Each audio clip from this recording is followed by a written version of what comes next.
All right, everyone, you might notice this background. I've used it before in other courses. For this class, we're going to relate it to what's going on with Russia, the Ukraine, cybersecurity, and a whole lot more. So this is basically a drone that I bought in Goodwill. Yes, everything I buy is in Goodwill because people in this country give away the craziest things, and it's good for the environment, and I'm very cheap. So I buy a lot of Goodwill, thrift stores, etc.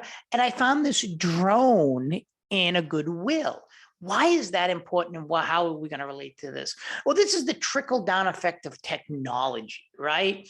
I mean, before, very few people had a cell phone, right? And now just about everyone does. You know, you go to Latin America, where I go, and you'll see an indigenous person in the indigenous dress, and they'll break out the cell phone and start taking pictures and stuff like that. Trickle down of technology. This is good, right? Because we all like to get a drone for a cheap price. Bought that drone in Goodwill, but it can be bad because look at what technology trickles down, right? So you got to start thinking about it like nuclear weapons, the expansiveness, is that a word? Of just the expansion of knowledge of nuclear capability and developing nuclear power and even bombs and creating the rockets like little Rocket Man, which we're going to talk about, to actually send those bombs to other places like we obviously did in Hiroshima, Nagasaki. Great debate we're having. And you basically have to start saying more players get involved in the nuclear game. What should be the United States foreign policy? The foreign policy has historically been no new nukes, right? In this class a while back, I was using this book by Graham Ellison, and now it's a little dated, but it was pretty good. It talked about how Al-Qaeda was trying to get the bomb to have the Islamic bomb they found on computers when they invaded Afghanistan, after the invasion of Afghanistan. And one of his ideas was just simply no new nukes. Is this realistic? What should the U.S. foreign policy do in order to address the nuclear expansion? It's very difficult, right? Because if India has nuclear weapons, obviously Pakistan wants to have nuclear weapons, its enemy. If other countries have nuclear weapons, obviously Iran wants to have nuclear weapons. Argentina wants to have nuclear weapons. A lot of people don't know this, but South Korea wanted to have nuclear weapons attributable to the North, but the United States kind of persuaded it and said, no, we'll basically take care of you under our umbrella. But the thing here that's very interesting is Putin has used it, right? Whatever you think of the Ukrainian war, to say if you get involved, we are a nuclear power. That serves as a deterrence against the United States doing anything. John Mearsheimer kept on saying, oh, this has no deterrence capability. It obviously does. It's not just an offensive weapon. He is completely incorrect. It is a deterrence, and Putin has used it in speeches and other things. And this is one of the reasons why we are not doing anything, from my point of view, NATO, etc., against Russia, because we are scared of a nuclear catastrophe. This is my personal opinion, because at least, even if we're not quote unquote scared, at least is in the cards. You have to consider it, right? So it's the same thing when Gaddafi started a program of, say, not going nuclear. What happened? He was invaded, and now Libya is a failed state. That was one of the dumbest moves ever. So North Korea sees this, right? Same with Saddam Hussein, right? He was on track to get nuclear weapons, which he wasn't, but he didn't have nuclear weapons. We went over and overthrown him, right? Hung him like a dog. But I love dogs, so I don't mean anything against animals. Nothing. So if you're in PETA, sorry for that comment. But we hung him. So the point is that why would a state not want nuclear weapons? It doesn't make any sense. It seems to be a great deterrent. In fact, I think the idea when Trump went into negotiations with quote unquote little Rocket Man, I think North Korea played him. I think, in my opinion, General MacArthur is rolling in his grave, the guy who pushed back North Korea and pushed them back past the Yalu River after the Incheon great maneuvering when MacArthur, I mean, these are always a crap shot, right? Or a crap shot, I don't know, something. It's always a gamble. When he went into Incheon, there was a very strong likelihood it would fail. And then, but it succeeded. And then he was able to push the North Koreans back across the Yalu River. But of course, China didn't like that. So China pushed back. And to our surprise, and pushed them back because they didn't want a U.S. puppet on their border, and then supported the North Korean dictatorship. And we had a dictatorship in South Korea. But the point here, and that is important to understand, is that, North Korea was never going to give up nuclear capability because it saw what happened to Iraq. It saw what happened in Libya. And now it's seeing what's going on with Russia, where Russia is this, using it to its advantage. So I think I'm not going to offer a policy. You can start thinking of policies. But one of the interesting things is, can we say no new nukes? I think it's not realistic. I think countries want nukes. I think Iran is saying to itself, look, everyone hates us, right? Saudi Arabia hates us. The United States hates us. Israel hates us. Obviously, the Israeli government. As far as states go, I'm not saying that people hate each other, but so why would they not want nukes? So this is one of the things that's changing the game. And one of the things I'm seeing that's playing out in the Ukraine and Russia that we have to consider is, are we hesitant, the United States in foreign policy, and also NATO, which we basically, are the basically under our umbrella, because we have to do everything. Remember, when we went into the former Yugoslavia, NATO was supposed to do that without our help, well, the European community at the time, and they failed miserably. Then they had to use NATO, which we spend a lot of money on, and they needed a lot of the resources of the United States. And basically, the United States and NATO are not challenging Russia, I think, because they understand Russia has nuclear weapons. And this lies a conundrum for U.S. foreign policy that we have to consider. If Iran gets the nuclear capability, this is just the expansion of this type of technology, what will we have? But a lot of people like Mearsheimer, he could be wrong, says we'll have a even safer Middle East because people won't be killing each other. But then there's the argument, well, Kashmir is still a pretty violent area. But his argument is, well, India and Pakistan have never gone to war with each other in an intense, long war. Although, they are at war in a sense, but because of nuclear deterrence. So this is what you have to start thinking with nuclear capability. And like this drone here, all this nuclear capability is basically expanding, but not just nuclear capability like this drone.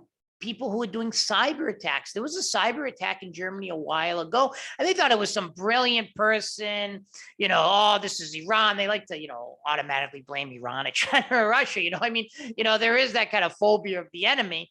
And it was like some kid from Canada or something. I forget exactly, or maybe it was a Canadian attack and a kid in Germany. I forget exactly, but it ended up being just a kid.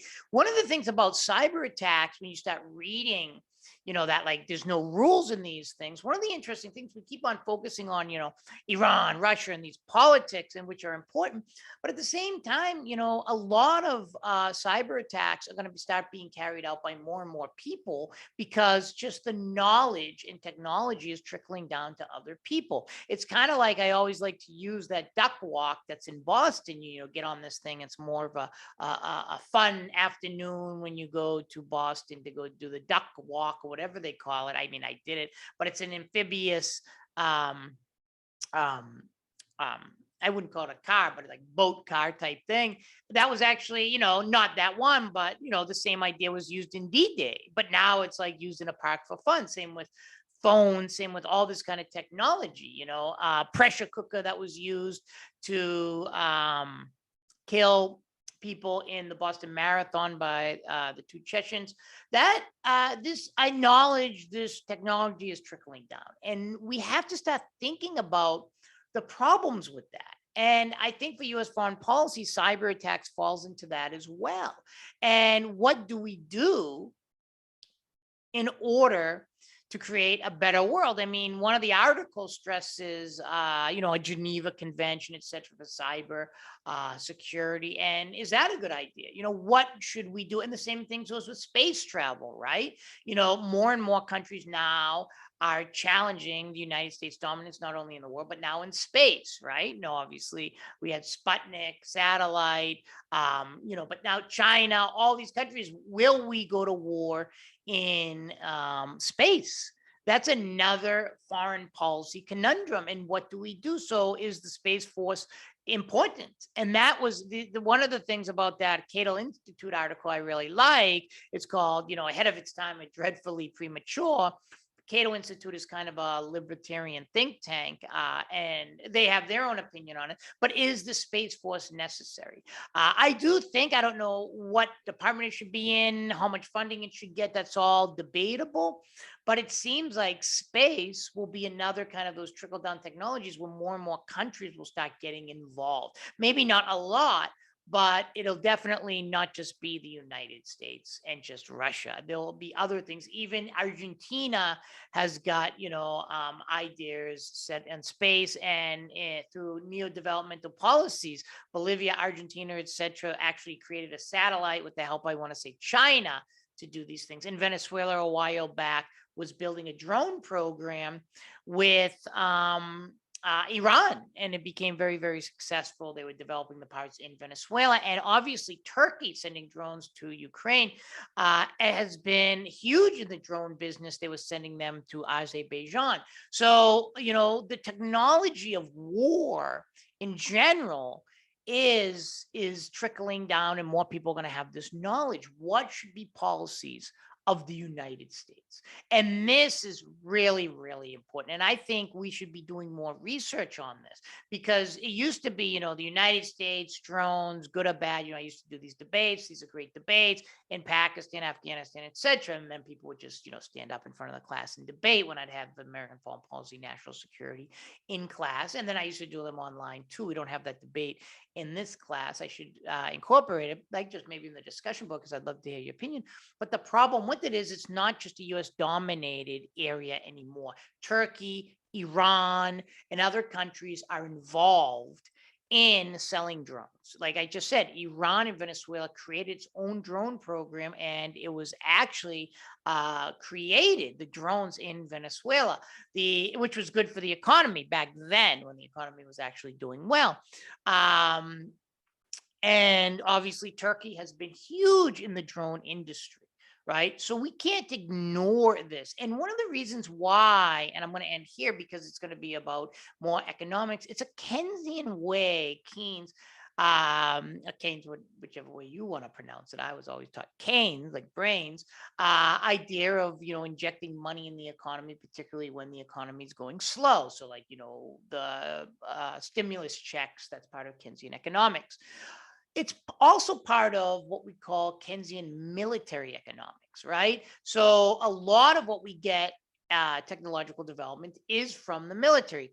Computers, they say internet, etc. Much of it stemmed from military spending, and other countries have seen this too. Argentina, in particular, was a big military spender for research and development. This is something we have to start thinking about, because if technology trickles down, Turkey's going to say, "Hey, how do we develop our economy? Let's invest more in."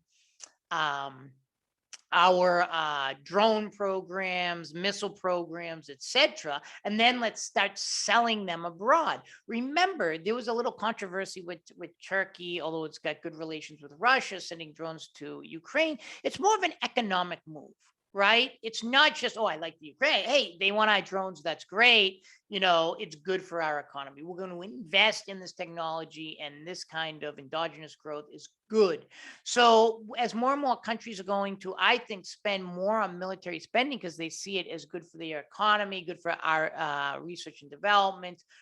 And there's a lot of what we call positive externalities in economics. That means spin-offs. It's like you need engineers, you need educated people, you start building parts of it there. I remember I watched and I used to show a really good short YouTube on Venezuela, where they were showing, with the help of Iran, they were developing their drone program in Venezuela. So it was good for the economy, and that's important, right? Like, oh, 90%, 80% is done with, Venezuelan hands, they develop it, etc.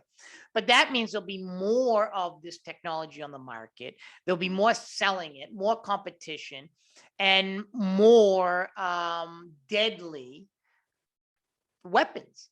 And is this good or bad, right? A lot of the times, I think a lot of people talk about conflict, like, say, the Saudis shooting, obviously bombing Yemen, which I'm not a big supporter of, although I've had a lot of Saudis who will rationalize it. I'm not a big supporter of any real war, but we have to remember the military hardware and all this stuff. Countries like this stuff because we sell it to them, right? So, even if they're not getting quote unquote, oh, we're giving them this, no one ever gives anything. There's always strings attached. There's always loans that you can pay back later. When people talk about the Biden administration supporting, Ukraine with arms, this is being pushed by Lockheed Martin, Boeing, and other companies because they want to sell. I don't think, you would have to be kind of naive not to think that. And Israel, obviously, Russia, etc. So one of the things about trickle down military weapons is the United States has to start thinking is well, one, is this a good direction? But two, how do you address this issue? I mean, do you just put more and more drones that can be harmful? I know drones can do good things too. That was always brought up in the debate. It helps people like in different areas when floods happen, earthquakes, etc. And I understand that, but a lot of this weaponry is not good. And in nuclear, going back quickly to the nuclear part, is the fact that Russia has nuclear weapons the main factor that the United States and NATO are so reluctant to do anything because they obviously don't support the war in the Ukraine. So is that one of the reasons? And Putin has used it quite astutely. I'm, again, not a fan of Putin, but to say, hey, if you want to do something about it, don't forget where we have nuclear capability. And will that say to other states, you should have it too? And the other point, and I'll end here, when it gets into economics, the article on, did Putin prepare for this kind of war? This is another thing. I mean, this kind of challenges the idea of economic liberalism, where economic liberalism would say, oh, the more we're integrated in the world economy, the safer we are. We're not going to go to war because, if I sink, you sink. But I think this war in the Ukraine is very interesting because it's basically saying that Putin has bet that most countries are not going to support sanctions. It's very embedded in the world with trade.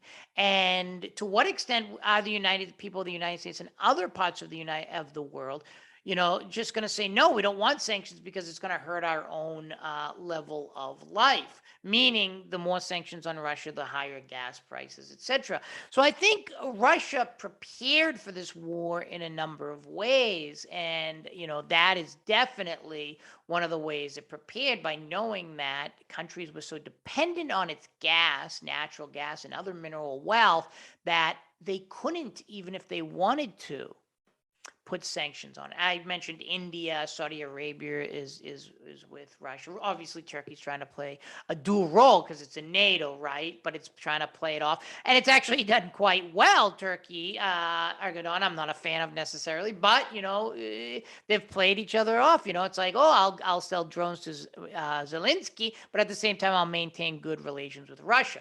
Same thing with Iran. Now there's evidence Iran is going to help, or some of its military will help Russia in the war. But I think Iran's just saying, hey, our economy is doing bad. We still have sanctions on us. If we can sell to Russia, let's do it. Just like the United States selling weapons to Saudi Arabia, even though a lot of people don't like what they're doing in Yemen. And then the argument is, well, if we don't sell it to Saudi Arabia, China and Russia will. But this is one of the things, is the growing tension of selling everything from drones and other information and military hardware and information. Don't forget, scientists, etc., sell their information. And the problem becomes, what do we do in this kind of market of weaponry? So I think this is something really to think about with U.S. foreign policy. So I'll end there because there's a lot to think about. I went down, but the goal here is very interesting. We start off at goodwill, buying a drone. we see a trickle-down effect. To recap, more countries are getting nuclear capability. North Korea has nuclear capability. More countries will want it, particularly after they see what happened in Libya and Iraq. And now with Putin using it in a smart way, more countries are going to want to use these drones. They can develop it with R&D, research and development, like Turkey, sell it to places like Ukraine, and then again, do well with Russia as well.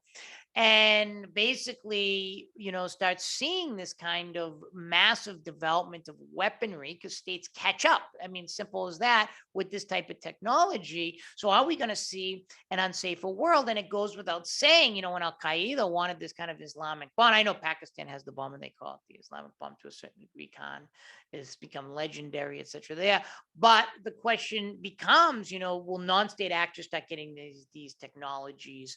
Will rogue groups or whatever you want to call them? I always talked about the sarin gas attack by Aruka and Shrikio. Oh man, my Japanese, I apologize. Arum Shinrikyo is really bad. Back in 1994, biological weapons, anthrax being sent. It's just more and more weaponry out there, whether it's biological knowledge. Remember, Khan, now it's evidence that he was selling knowledge on how to create nuclear capability. One of the things of the Nunn-Lugar Act was to take scientists from Russia after the fall of the Soviet Union and bring them here so they wouldn't sell because they didn't have jobs, even though they were big scientists. Sell that kind of knowledge to places like North Korea, and also to secure the weaponry in places like Ukraine and Russia that were being kind of left unpersoned. They say unmanned, but I'm very, very politically correct. It's not unmanned. It's not unwomaned. It's unpersoned. So, and then you have to start asking yourself, and I'll end here, and this is an interesting thing.